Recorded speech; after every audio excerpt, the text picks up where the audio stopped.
하나님 말씀 봅니다. 출애굽기 20장 7절 한 절 말씀입니다. 구약성경 112페이지에 있습니다. 출애굽기 20장 7절 말씀. 찾으실 줄 알고 제가 봉독해 드립니다. 너는 내 하나님 여호와의 이름을 망령되게 부르지 말라. 여호와는 그의 이름을 망령되게 부르는 자를 죄 없다 하지 아니하리라. 아멘.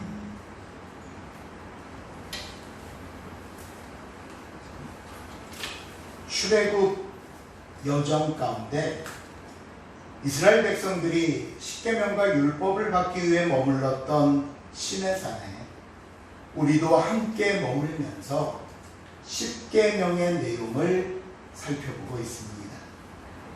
십계명 중 1계명부터 4계명은 예배에 관련된 계명이라고 말씀드렸는데요. 1계명인 나 외에 다른 신을 내게 두지 말라는 말씀은 예배의 대상에 대해서, 2계명 너를 위하여 새긴 우상을 만들지 말고 아무 형상에라도 절하지 말라는 말씀은 예배의 방법에 대한 말씀임을 살펴보았습니다. 오늘은 3계명입니다. 우리 본문 7절을 다시 한번 읽어볼까요? 7절 말씀 시작. 너는 내 하나님 여호와의 이름을 망령되게 부르지 말라. 여호와는 그의 이름을 망령되게 부르는 자를 죄 없다 하지 아니하리라. 이 말씀은 하나님께 어떤 자세로 예배드려야 하는가에 대한 말씀입니다. 오늘 이 본문 7절을 자세히 보시면 크게 두 부분으로 나누어 질문할 수 있습니다. 첫 번째는 여호와의 이름이 의미하는 것이 무엇인가 하는 것과, 두 번째 하나님의 이름을 그럼 망령되게 부른다는 것은 또한 무엇인가 하는 겁니다. 먼저 여호와라는 이름입니다. 이 여호와라는 이름이 제일 처음 성경에 나온 것은 모세가 40세의 백성을 구원하려고 했다가 실패하고 장인 이드로의 집에 내려가 양떼를 치고 있을 80세 때입니다. 모세 앞에 떨기나무가 있었는데 나무에 불꽃은 있는데 타지는 않습니다. 이 떨기나무란 당시 광야에서 아주 흔하게 볼 수 있는 나무인데요. 이 나무는 불이 붙는 순간 순식간에 타버리는 그런 나무입니다. 그런데 그 나무에 불꽃이 있는데 타지는 않는다. 이를 보고 신기하게 생각한 모세가 나무 가까이 갔을 때 하나님께서 모세를 부르셨습니다. 그리고 나서 모세와 대화 중에 직접 하나님이 자신의 이름으로 가르쳐 주신 게 뭐냐면 나는 스스로 있는 자니라. 그리고 이것을 우리가 바꾸어 여호와라고 부르는 것입니다. 그러니까 여호와라는 뜻은 나는 스스로 있는 자니라. 하나님이 자신을 가리킨 이름입니다. 그렇다면 우리가 여기서 약간 상식적 성경 상식에 대해서 잠깐 말씀을 드리면, 우리가 이 여호와라고 쓰는 이 발음과 표기는 정말 하나님의 이름입니까? 이게 갑자기 무슨 말입니까? 이게 하나님의 이름일까? 잘 들어보세요. 유대인들은 바로 이 3계명입니다. 하나님의 이름을 망령되게 부르지 말라는 이 계명에 의해서 조금이라도 하나님의 이름을 부르다 실수하면 큰 죄를 짓는다고 여기고는 하나님의 이름을 아예 부르질 않았습니다. 그래서 여호와라고 부르는 하나님의 이름을 히브리 자음으로 쓰면 이렇게 표시됩니다. 우리는 이렇게 오른쪽에서 왼쪽으로 쓰는데 히브리어는 왼쪽에서 오른쪽으로 갑니다. 그러니까 저쪽에서 이렇게 오셔야 돼요. 저게 하나님이 스스로 말씀하신 이름의 자음이에요. 고대 유대인들은 모음을 쓰지 않았어요. 표기할 때 그냥 자음만 쓰고 모음은 익히 아는 발음으로 불렀던 거예요. 그리고 이 자음을 영어로 표시하면 발음이 YHWH에 해당되는 발음입니다. 근데 이 YHWH 하면 도대체 이게 뭘 의미하는지 모르잖아요. 그래서 이 네 개의 자음을 가리켜 네 개 문자, 4문자라고 불러요. 그리고 영어로 테트라그라마톤이라고 하는데 그리스어로 4라는 뜻이 테트라예요. 그리고 문자, 글자를 그라마톤, 그래서 그냥 네 문자, YHWH라는 네 문자다라고 불러왔습니다. 그런데 이렇게 하나님의 이름을 부르지 않다 보니까 또 이 이름만 나오면 정확한 하나님의 이름으로 부르는 대신 우리가 알고 있는 나의 주님, 주님이라는 뜻의 아도나이라고 불렀어요. 아도나이. 그러니까 표기는 답이 있어요? 표기는 이렇게 하고 발음은 아도나이라고 했던 거예요. 자, 여기까지 이해가 되시죠? 그래서 지금도 여러분 영어 성경 보시면요, 맨 앞에 머릿말을 보면 거기 영어로 YHWH는 주님이라는 뜻의 로드로 번역한다라고 모든 영어 성경 머릿말에 써 있습니다. 그러니까 영어 성경에는 YH라는 표기가 없고 그냥 그 자리, 여호와라는 자리에는 로드라고 썼다는 얘기입니다. 이렇게 문제는 하나님의 이름이 자음만 존재하고 또 실제로 부르지 않다 보니까 정확하게 뭐라고 부르는지 발음이 전해져 내려오질 않아요. 더군다나 오랫동안 바벨론 포로 생활을 마치고 돌아왔더니 소위 포로 기간에 낳은 아이들 2세대, 3세대들은 아예 하나님의 이름의 발음조차 찾을 수가 없는 거예요. 그래서 그럼 어떻게 하면 좋을까 해서 나온 방법이 뭐냐면요, 그 YHWH 자음에 평소에 부르던 아도나이의 모음을 갖다 붙여버린 거예요. 그래서 WHYH의 아도나이 하니까 야호와, 여호와가 돼버린 거예요. 이래서 여호와라고 불렀고요. 이런 발음은 초대교회와 종교개혁 시대부터 그대로 받아들여져서 점점 굳혀져 가고 있던 겁니다.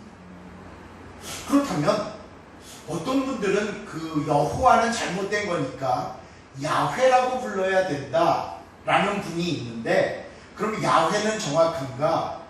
아니, 유대인도 모르는 발음을 어떻게 우리가 야훼는 정확하다고 합니까?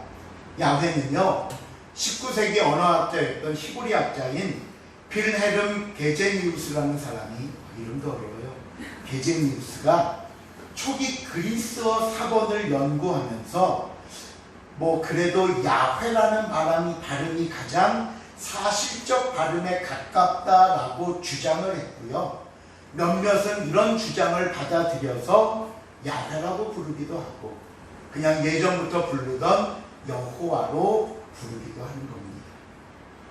우리 한글 성경도 예전에는 여호와였어요. 그러다가 지금 우리가 보는 이 개정 개혁으로 바뀌면서 여호와는 분명히 잘못된 건 분명하니까 그럼 그냥 야훼로라도 할까라고 했는데, 이미 우리 조상 때부터 오랫동안 여호와로 부르던 이름을, 그렇다고 야훼가 정확한 것도 아닌데 야훼라고 바꾸어 버리면 뭔가 이름도 낯설어지고 오랫동안 그 여호와라는 이름에서 느꼈던 경건함이나 어떤 존엄함이 퇴색해버리지 않겠는가 라는 의견이 있어서 우리 한글 성경도 개혁 개정으로 바꾸면서도 여전히 여호와로 표기하기로 한 겁니다. 이렇게 여호와라는 이름이 생기게 된 겁니다. 아시겠죠? 자, 그렇다면 오늘 이 상대명이 말하는 여호와의 이름이란 무엇일까? 이것은 단순히 표기된 이름을 뜻하는 게 아닙니다. 그 이름으로 대변되는 사람, 그 이름이 의미하는 그 사람의 존재의 모든 것을 말씀하는 겁니다. 그래서 오늘 3계명이 갖는 의미가 있습니다. 한번 우리 같이 읽어볼까요? 여호와 하나님의 시작. 여호와 하나님의 이름을 함부로 부르라. 하나님의 영광이 아닌 다른 목적 하나님을 사용함으로 이름이 담고 있는 하나님을 높게 하거나 하나님의 영광을 가려서는 아닙니다. 예. 왜 우리가 부모님이나 조상들 이름 이야기할 때도 뭐 예를 들면 뭐 안상국입니다, 우리 부모님 이렇게 얘기하지 않고 안상자 국자입니다 라고 하는 이유가 뭐예요? 그 이름을 함부로 부르지 않고 호칭 속에서도 예의를 갖추기 위함이 아닙니까? 이름이 곧 그 사람이고 그 이름을 망령되게 부르지 말라는 것은 곧 그분을 망령되게 행하지 말라는 겁니다. 그렇다면 두 번째 질문, 그럼 망령되게 부른다는 것은 어떻게 하는 것을 얘기하는가? 우리는 이 질문의 대답을 예배의 부분과 삶의 부분, 두 부분 속에 나눠볼 수 있는데요. 먼저 예배입니다. 이 3계명이 예배에 뭐를 가르쳐 준다고 말씀드렸죠? 자세, 예배자의 자세.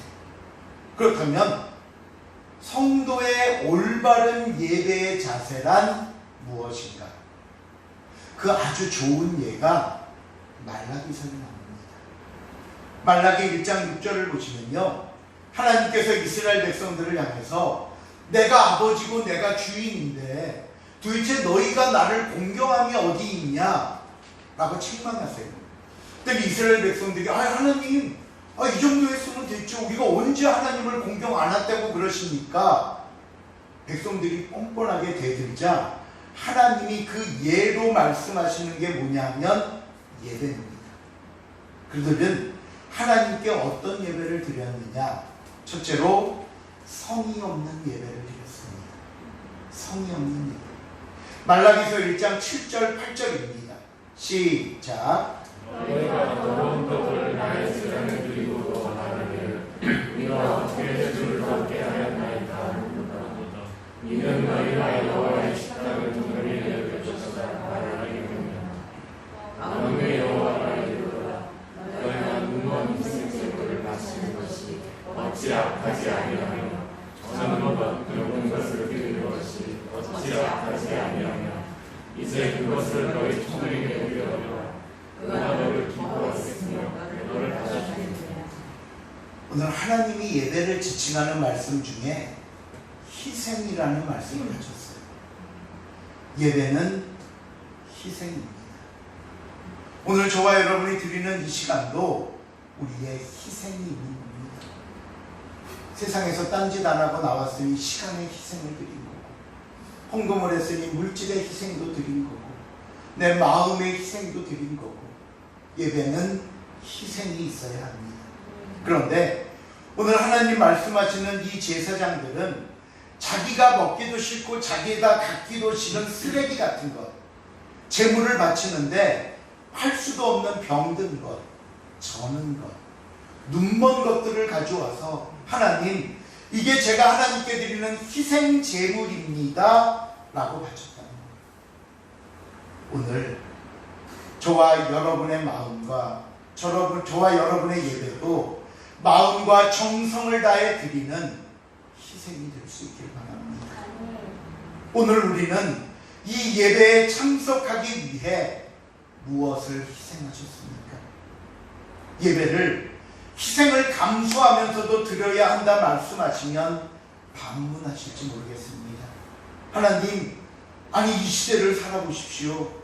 세상이 얼마나 바쁘게 돌아가는데, 세상에 얼마나 중요한 일이 많은데, 내가 정말 1분 1초를 쪼개며 살고 있는데 이 예배 때문에 어떻게 다른 걸 포기하라고 말씀하십니까? 지금은요, 그 한가롭던 2500년병이 아닙니다.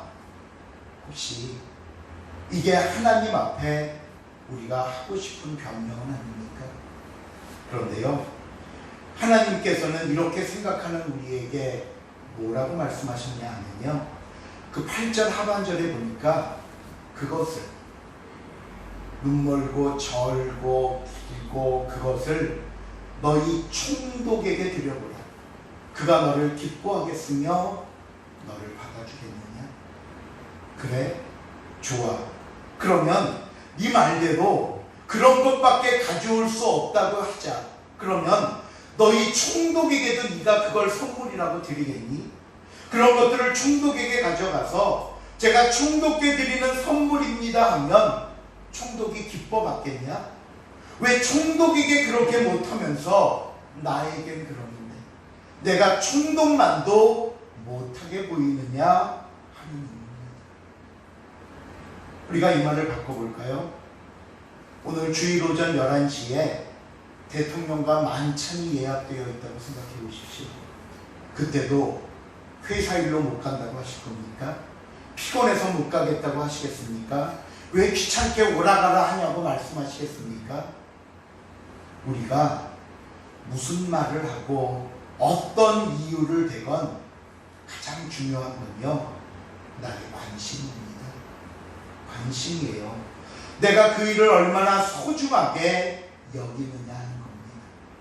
하나님은 우리의 성의 없는 예배를 보시고 희생이라고는 조금도 없는 예배를 보시며 이런데도 어떻게 너희가 나를 사랑한다고 나를 공경한다고 할 수 있느냐고 말씀하셨던 겁니다. 두 번째, 모독적인 예배입니다. 말라기서 1장 13절입니다. 시작. 만일 여호와 너희보다 너희가 또 말하기를 이 일이 얼마나 보고 훔치고 힘들은 걸 나와서 감정 것을 가져가리라. 너희가 이같이 무언을 가져오니 내가 그것을 너희 손에서 받겠느냐. 이는 여호와의 말이니라. 백성들이 그랬대요.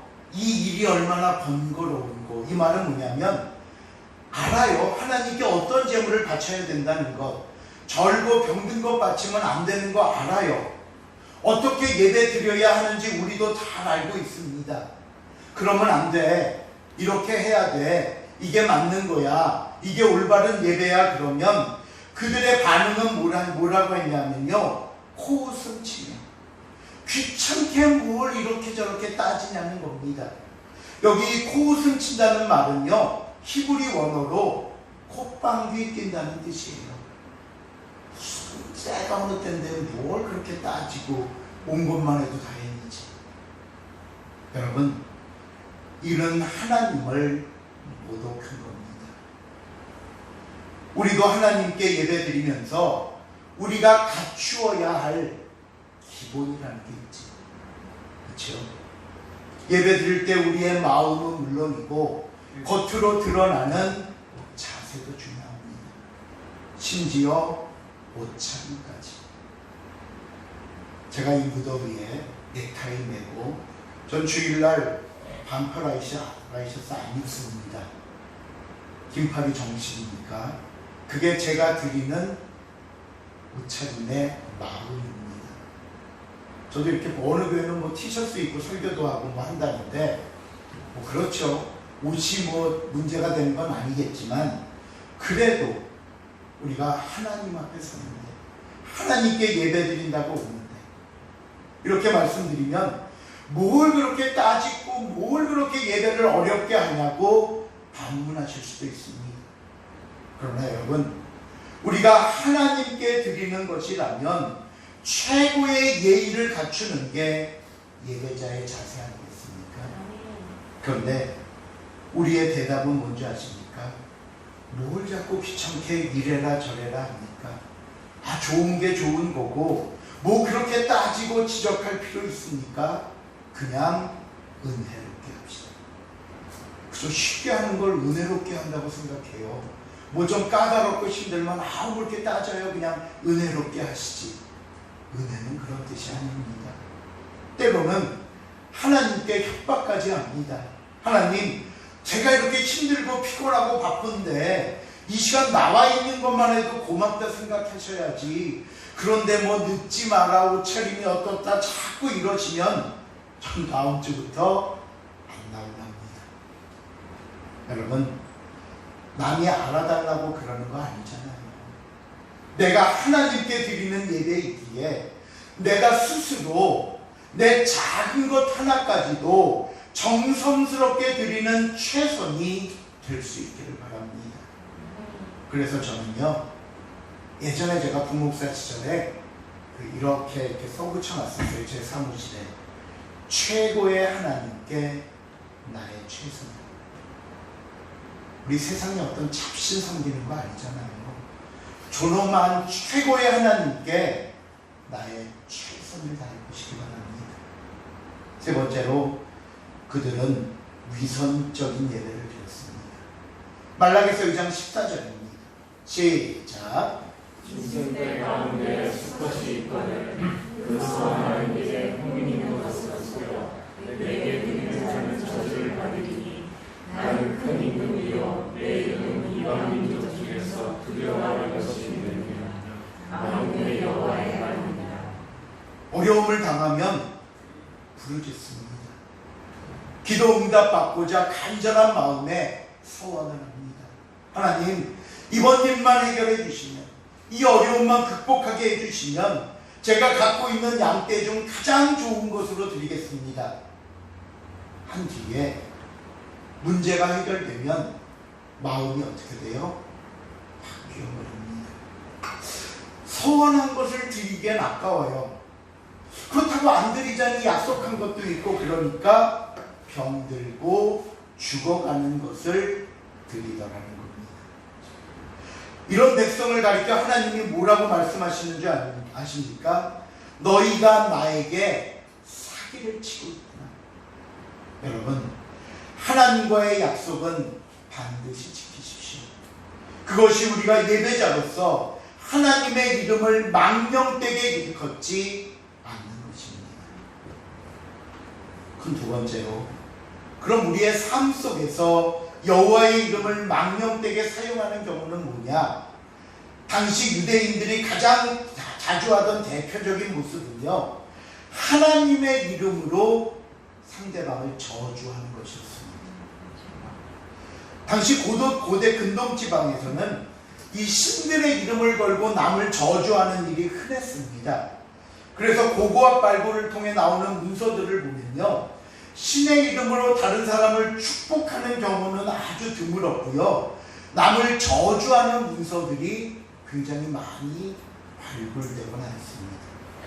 그렇다면 남을 저주하는데 신의 이름을 언급하는 이유는 뭐냐?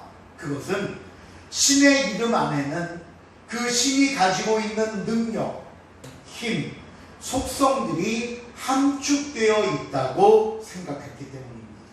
그래서 신의 이름으로 축복하거나 신의 이름으로 저주하면 그 신의 능력이 내 축복이나 저주를 안에서 실제로 이루어진다고 믿었던 거예요. 이런 상황에서 하나님은 이스라엘 백성들에게 너희는 저 가나안 사람들처럼 하나님 여호와의 이름을 걸고 저주하지 말라고 하셨던 겁니다. 왜요? 이것이 너희가 그들과 다르다는 하나님의 백성, 하나님 자녀의 삶이고, 그 삶이 곧 가나안 땅에서의 긍지요 자랑이 될 수 있기 때문이었습니다. 두 번째로, 삶 속에서 하나님의 이름을 잘못 사용하는 경우는요, 맹세하는 것이었습니다. 하나님께서도 율법 속에서 이 3계명을 어떻게 해석을 하셨냐면요, 레위기 19장 12절입니다. 읽어볼까요? 시작. 너희는 내 이름으로 거짓 맹세함으로 내 하나님의 이름을 욕되게 하지 말라. 나는 여호와니라. 마태복음 5장 34절을 보시면 이 말씀을 예수님이 이렇게 풀어 하신 적이 있습니다. 나는 너희에게 이르노니 도무지 맹세하지 말지. 우리가 보통 맹세하는 경우를 보면요, 다른 사람들 앞에서 자신을 증명해 보이기 위함입니다. 그런데 정당하고 참되고 올바른 것을 증명하기 위해 맹세하면 좋은데, 보통 맹세하는 경우를 보면 잘못을 저지르거나 죄를 짓고 나서 그것을 감추려고 하나님의 이름을 걸고 맹세를 하는 겁니다. 내가 하나님의 이름을 걸고 맹세하는데 나 안 그랬어, 난 절대로 아니야. 그러면 상대방은 야, 저 사람이 하나님의 이름으로 말하는데 설마 거짓말 하겠어? 저 사람이 하나님의 이름을 걸고 맹세하는데 정말 잘못했겠어? 하고 믿어준다는 거예요. 그러니까 하나님의 이름을 악용해서 자신의 잘못을 정당화하거나 자신의 주장을 더 강하게 뒷받침하려고 사용했다는 겁니다.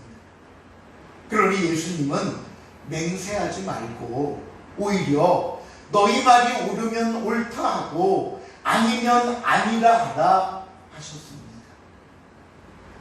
여러분, 하나님의 이름을 걸고 주장하지 마십시오. 하나님의 이름으로 변명하려 하지 마십시오. 만일 우리가 내 손해를 피하려고 내 잘못을 숨기려고 하나님의 이름을 내건다면 그것은 거짓말하는 죄와 함께 여호와의 이름을 망령되게 일컫는 가중의 죄를 짓는 결과라는 사실을 잊지 마시길 바랍니다. 말씀을 했습니다. 하나님께서는 3계명을 통해 예배의 자세에 대해 말씀하셨습니다. 올바른 예배의 자세란 우리의 예배를 받으시는 여호와 하나님이 얼마나 크고 위대하신 분인가를 잊지 않고 최고의 하나님께 우리의 무엇을 다하자고요? 최선을 다하자고요. 작은 것 하나에도, 디테일한 것 하나에도 남이 알아주지 않더라도 내가 하나님께 드리는 마음으로 최선을 다하자고요. 그래서 예배는 마음이 중요합니다. 그러나 마음만큼 외적인 모습도 중요합니다. 그리고 더 나아가 예배자의 삶은 무엇보다 중요한 것입니다. 저와 여러분이 이런 예배자가 되어서 하나님께서 우리의 예배를 기뻐 받으시며 항상 하나님께 영광이 될 수 있기를 주님의 이름으로 부탁을 드립니다. 기도하시겠습니다. 사랑의 하나님, 감사합니다. 주님의 은혜 가운데 하나님께 예배 드린다고 하면서 하나님께 영광 드린다고 하면서 우리의 편리함과 우리의 쉬움과 내 자신을 위한 예배로 변질시켜버리진 않았는지 다시 한번 돌아보게 하시고 최고의 하나님께 우리의 최선을 다할 수 있는 삶이 되게 하여 주시옵소서. 감사드리오며 예수님의 이름으로 기도하옵나이다. 아멘.